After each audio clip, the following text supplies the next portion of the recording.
নমস্কাৰ বন্ধুসকল, কেনে আছে আপোনালোক? আশা কৰোঁ ভালে আছে। তো আজি এটা নতুন ভিডিঅ' বনাম বুলি ভাবিছোঁ আপোনালোকৰ কাৰণে। আশা কৰোঁ আপোনালোকে চাই ভাল পাব। আজি আমি একচুৱেলি আমাৰ ওচৰতে ৰাজাপাৰা বুলি এখন ঠাই আছে, তাত এটা ধুনীয়া হনুমান মন্দিৰ আছে। আমি তাতে যাম।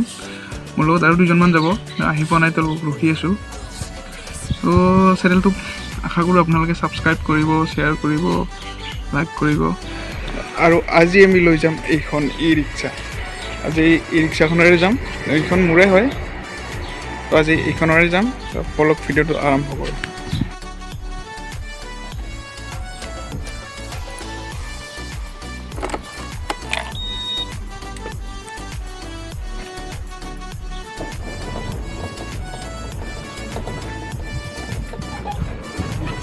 এতিয়া মই পাটগিৰিক ল'ব যাই আছোঁ, পাটগিৰিহঁতৰ ঘৰৰ ফালে।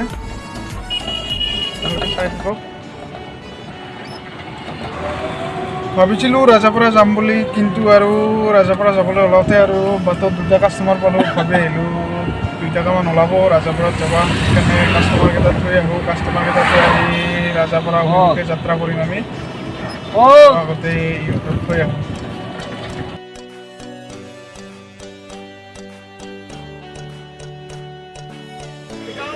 কাষ্টমাৰ খোৱা হ'ল। এতিয়া পেচেঞ্জাৰ থ'লোঁ, এতিয়া পেচেঞ্জাৰ থৈ আমি এতিয়া ৰাজাপাৰা হনুমান মন্দিৰ যাম। এতিয়া আমি আছোঁ ধূপধাৰা। অলপ সময় যাম, মই কিবা কৰি আছোঁ।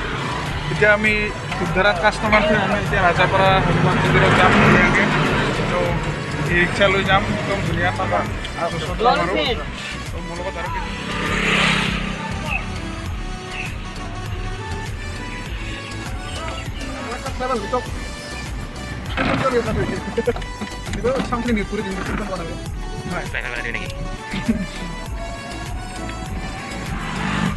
এতিয়া আমি পিলপিলিলৈ যাই আছোঁ, ৰাজাপাৰালৈ হনুমান মন্দিৰলৈ। আৰু আমি এটা ঠাইত ৰখিম, মানে আমাৰ বন্ধু এজন যাব, তো তাক লগত লৈ যাম। ধুনীয়াকৈ আমি এতিয়া এটা ভিডিঅ' বনাম বুলি ভাবিছোঁ। ৰাজাপাৰাত ধুনীয়া এটা হনুমান মন্দিৰ আছে সৰুকৈ।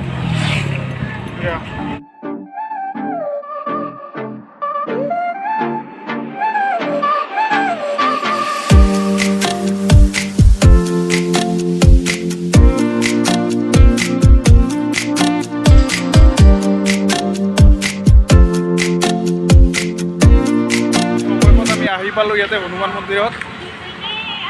তো ধুনীয়া এটা মন্দিৰ, এইটো একদম হাইৱেৰ কাষতে আছে হনুমান মন্দিৰ। আহি পেলাই মোৰ লগত আহিছে পাটগিৰি আৰু কেইজনমান আছে। এতিয়া আমি মন্দিৰৰ ভিতৰত সোমাম। চাওক, আপোনালোকক এটা কথা কওঁ, এই মন্দিৰটো কিন্তু বহুত চাফ চিকুণকৈ ৰাখে, যাতে আপোনালোকে আহি ইয়াত প্লাষ্টিক জাতীয় সামগ্ৰী পেলাই থৈ নাযায় দেই। ইয়াৰে এটা অনুৰোধ আপোনালোকক কৰিলোঁ। আৰু বহুত ধুনীয়া, একদম চাফ চিকুণ, একদম পৰিষ্কাৰ পৰিচ্ছন্নতাৰে ৰাখে দেই। এইটোৱে হ'ল হনুমান মন্দিৰ। মই আপোনালোকক 360 এটা ভিউ দেখাই দিছোঁ, আপোনালোকে চাই ল'ব পাৰে।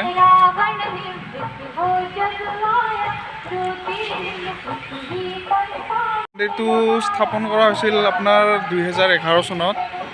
একচুৱেলি ইয়াৰ ওচৰত এটা কাৰখানা আছে, এই কাৰখানাৰ মালিকে চাগে এই মন্দিৰটো বনাই নিছিল। ইয়াতে ধুনীয়া এটা মন্দিৰ, আৰু ইয়াৰ পৰিৱেশটো ধুনীয়া, মানে শান্তিমূলক পৰিৱেশ, ধুনীয়া একদম শান্তিমূলক। তো ইয়াতে আহি মনটো একদম পবিত্ৰ হৈ যায়, একদম ধুনীয়া। আৰু তো আপোনালোকে ইচ্ছা কৰিলে ইয়াতে আহিব পাৰে, ইয়াতে মন্দিৰটো দৰ্শন কৰিব পাৰে। একচুৱেলি মন্দিৰটো সদায় দৰ্শন কৰিব পাৰে। ইয়াত ৰাতিপুৱা চাগে দিনৰ ভাগত 1টা বজালৈকে আৰু আবেলিৰ পৰা ৰাতি 8টা বজালৈকে ইয়াতে মন্দিৰটো দৰ্শন কৰিব পাৰে। আপোনালোকে আহিব পাৰে ইয়াত।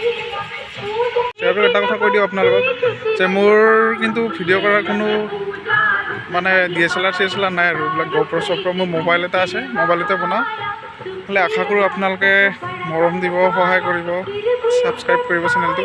তেতিয়া মই ভিডিঅ' বনাই থাকিবলৈ উৎসাহ পাম ধুনীয়াকৈ।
এইটো হ'ল ইয়াৰে মন্দিৰৰ যজ্ঞ কৰা ঘৰ। ইয়াতে চাগে বিয়া চিয়াও হয় নেকি।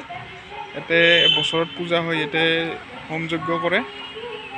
ধুনীয়াকৈ পৰিষ্কাৰকৈ ৰাখি থৈছে ইয়াতে।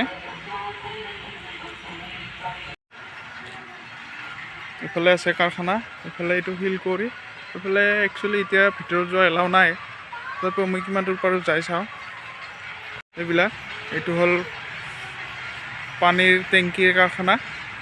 ইয়াতে এই কাৰখানাটোতে ইয়াতে ওচৰৰ বহুখিনি যুৱক একচুৱেলি কৰ্মসংস্থাপন পাইছে। ইয়াতে সিহঁতে কাম কৰি জীৱনৰ যি জীৱিকা, সেই জীৱিকা উপাৰ্জন কৰে ইয়াতে কাম কৰি। আৰু ইয়াতে ওচৰত এটা শিলৰ কুঁৱৰী আছে এইফালে।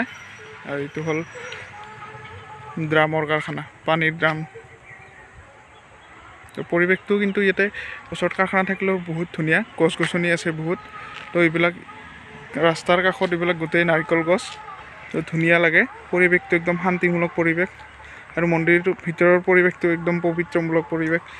মানে একচুৱেলি মন্দিৰৰ ভিতৰত সোমালে একদম মনটো একদম পবিত্ৰ পবিত্ৰ লাগি যায়। আৰু তো আপোনালোকক দেখুৱাবলৈ চেষ্টা কৰিলোঁ। এতিয়া একচুৱেলি ইয়াতে ৰখি ৰখি মোৰ সন্ধিয়া হৈ গ'ল, আৰু সন্ধিয়াৰ পৰিৱেশটো আৰু বেছি ভাল লগা হৈ গ'ল। মানে ইয়াতে কিছু লাইটিং কৰা হ'ল, ধুনীয়া লাইটিং, মানে দেখাত ভাল লগা হৈ গ'ল পৰিৱেশটো, একদম ধুনীয়া। আপোনালোকৰ কাৰণে 1 ঘণ্টামান ৰখি এইখিনি ভিডিঅ' শ্বুট কৰিবলৈ চেষ্টা কৰিলোঁ। মই আপোনালোকক ৰাতিৰ শ্বুটটো দেখাই দিছোঁ, টেনশ্যন ল'ব নালাগে। তাৰ পৰা মানে মন্দিৰটো খোলা থাকে ৰাতিপুৱা 6টাৰ পৰা 1টালৈকে, আৰু 4টাৰ পৰা 8টালৈকে। ইয়াতে মন্দিৰটো এনে কোনে নিৰ্মাণ কৰিছিল জানে নেকি? শান্তি কুমাৰ জৈন। ধন্যবাদ। এতিয়া আমি মন্দিৰৰ পৰা যাব ওলালোঁ মোটামুটি। তো আপোনালোকে আহিব ইয়াত। আৰু এতিয়া অলপ আগত যাই আমি চাহ খাম ৰাজাপাৰাত।